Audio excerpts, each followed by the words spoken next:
Hello mga sangkay, nandito na naman po ako sa kusina at magluluto po tayo ngayon ng simpleng ulam. At tamang-tama ngayon sa taglamig dahil super lamig ngayon. Galing kami sa labas at nag-walk kami. Lagi kaming naglalakad ang aking asawa araw-araw. Kaya pagdating namin, gutom kami at saka malapit na rin yung palanghalian. So ngayon, magluluto po ako ng para lang ito sa akin kasi yung asawa ko hindi kumakain ng karne or kahit karne o kaya isda. Kaya para sa akin lang po ito at mamaya saka ako magluluto ng para sa kanya. Kasi yung pagkain niya, madali lang gawin. Yung gulay lang, gisa-gisa, tapos patatas, yun na, masaya na siya. So ako ngayon, magluluto po ako ng anong tawag nito? Udong. Bali, ang laman nito binilang ko na 12 piraso. So, ang gagawin ko kasi ako lang naman, bali, 6 lang yung kalahati. Tapos yung kalahati sa susunod na lang. So, bali, 6 na piraso. Meron akong sardinas, yung aking sardinas with tomato sauce. Meron din luya, bawang, sibuyas, at saka kunting naglalagay ako pag nagluluto ako ng isda o kaya may sardinas. Naglalagay ako ng 1 kutsara na vinegar, yung suka. So mag-umpisa na, magluto na po tayo mga sangkay.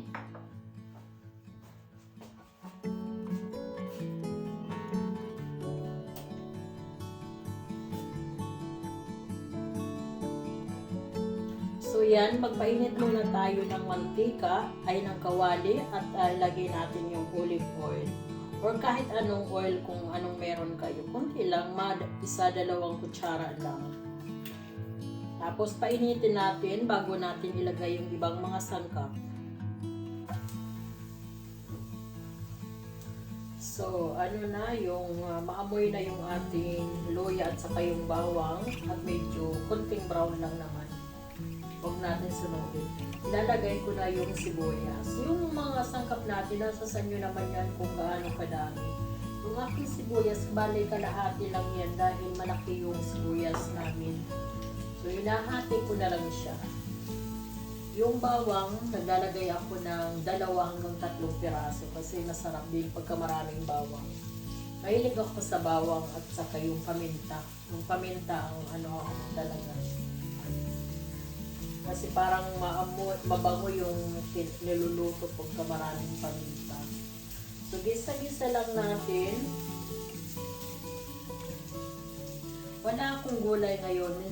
Minsan naglalagay ako ng gulay sa sardinas. Pero wala akong gulay ngayon dahil yung asawa ko mamimili pa lang mamaya. Kaya walang gulay. Pero okay lang naman kasi may mga herbs naman tayo.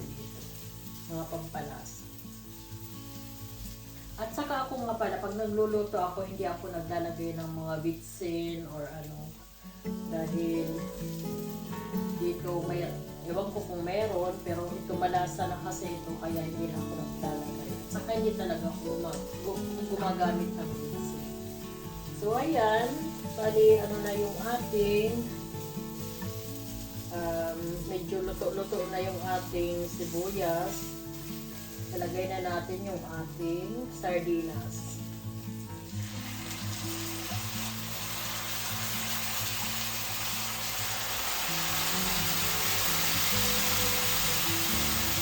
Lagyan natin ng tubig kasi may tubig. So, lagyan natin ng tubig. Yung tubig nasa sa inyo kung gaano kadami. Kukuha pa ako ng 1. Tingnan natin, pagkakulang pa, dagdagan natin mamaya.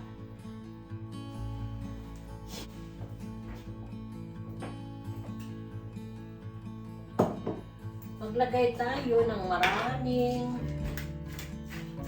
maraming paminta. Pero nasa panlasa din yan kung gaano kadami. Ako mahilig talaga ako ng maraming paminta kasi ang bango niya. nulit ko. Yung asin, maglagay na rin ako ng asin, pero konti lang. Tapos mamaya tikman natin. Kasi yung sardinas, maano na rin, malasa na kasi, kaya mag-ingat tayo sa asin. Haluin lang natin. Ang ginagawa ko dito sa sardinas, hindi ko siya hindi yung dinodurog. Pinapabayaan ko lang siyang buo. Yan, pakuluin lang natin hanggang sa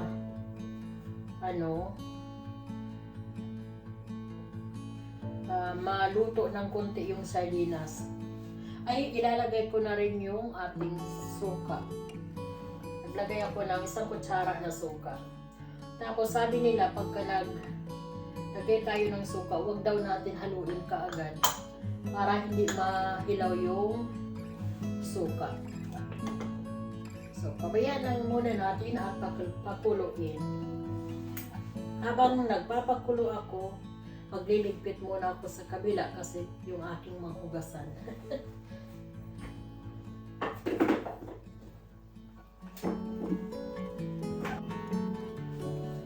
Buksan natin dito para hindi maingay. Kaya lang maingay para umakyat yung amoy ng ating niluluto. So ayan, bali kumukulo na siya. Hinaan lang natin kasi maingay. Yan, hinihigop niya yung amoy kasi napunta doon sa loob at nagreklamo yung aking asawa. Masabi niya naman, ano naman pinagluluto mo dyan? So ilagay na natin yung ating udo. Maglalagay muna ako ng udo kasi yung udong sinisip-sip yung tubig. Saka ako nagdadagdag ng tubig. Kung gusto niyo pa yung masabaw, o yung iba ayaw naman ng masabaw, gusto ko yung tama lang, yung syempre may tigop din tayo. Kasi ako hindi na ako magkakanin nito dahil itong noodles, carbohydrates din naman yan. So hindi ko na kailangan magkanin. Ganyan na lang. Pero syempre mas masarap yung may kanin, no? Pero okay na sa akin. At magbabawas tayo ng ating So yan po, papakuluan ko lang ito ng ilang minutes, siguro 10 minutes. At tingnan natin hanggang sa lumambot yung ating noodles. At saka pwede na natin hanguin. Napakabilis na ulam para sa malamig na panahon. Hindi lang sa malamig na panahon, pwede din sa tag-araw. So, yan po, hintayin lang natin at babalikan natin mamaya. Halo-haloin natin paminsan-minsan para hindi siya dumikit. Dahan-dahan lang para hindi maano yung ating sardinas. Yung iba, ginaganon-ganon nila, pero ako, ganon lang siya. Mas maganda tingnan pagkabuo pa sila. Dadagdagan ko siya ng tubig kasi konti lang.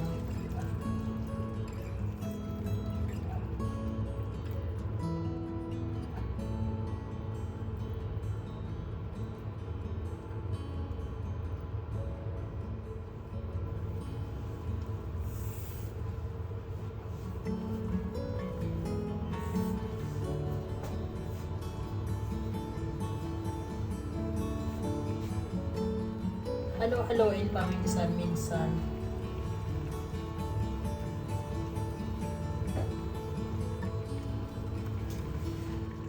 Tikman natin kung tama na yung lasa.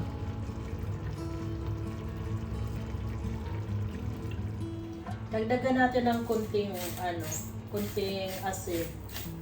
Kunti lang naman.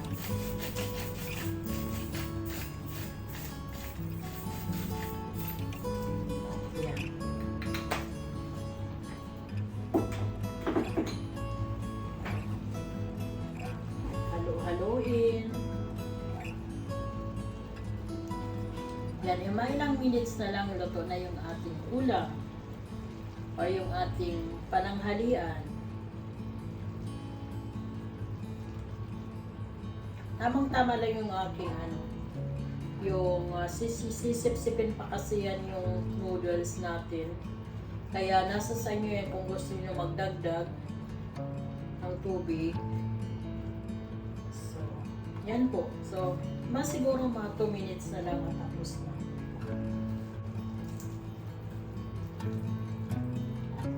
Kunting tubig pa.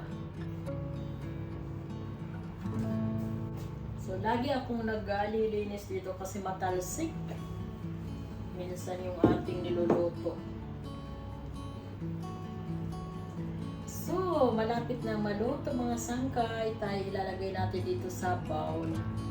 Tingnan yung bowl ko, napakaganda. Ito ay Japanese bowl. So, luto na po yung ating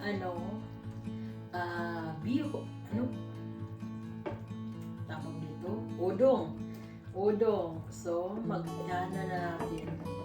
Handa na natin. So, ang ginagawa ko yung una muna yung noodles. Saka ko inilalagay yung sardinas sa babaw para yun ang pang design. Aray! Ingat at mainit.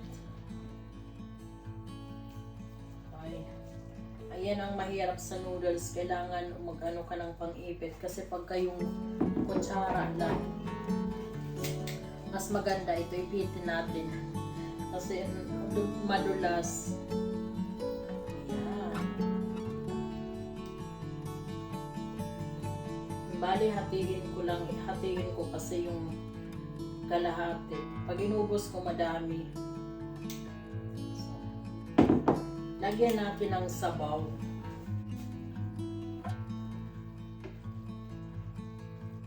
Ay, hindi ko pa pala patayin muna natin. Hindi ko pa na. Lagyan natin ng sabaw.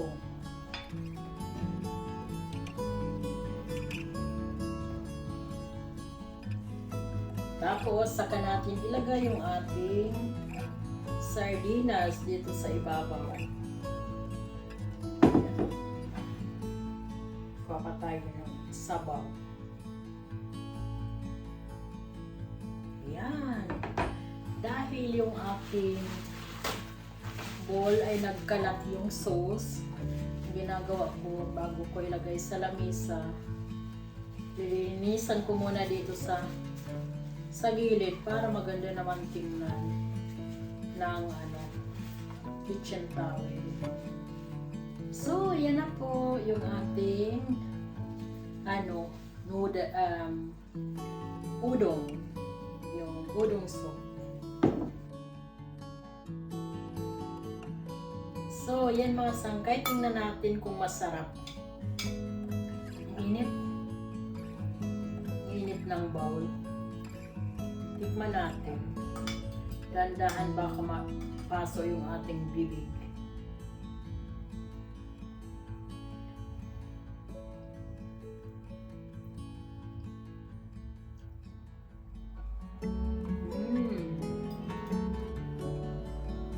Ang sarap. Isa pa. Kahit walang kanin, okay na. Ang init.